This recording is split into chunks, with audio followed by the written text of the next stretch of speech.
Nag-book kami ng ticket sa AirAsia Move, tapos Cebu Pacific ang airline. Di makita sa website yung booking number, kaya pinuntahan namin dun sa check-in counter. Nagkabaliktad yung apelyido at saka yung middle name. Tapos okay na siya. Before one day bago ng flight, nag-check-in kami sa website ng Cebu Pacific.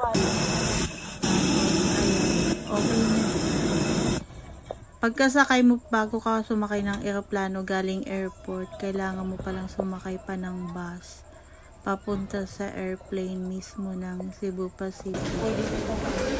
From Manila to Davao pala yung kinuha namin flight. Ayun, gabi na kami nakauwi. Mabilis na ayos naman yung maayos naman. AirAsia Move ang gamit namin. Mura lang, 1,400 yung nakuha kong ticket.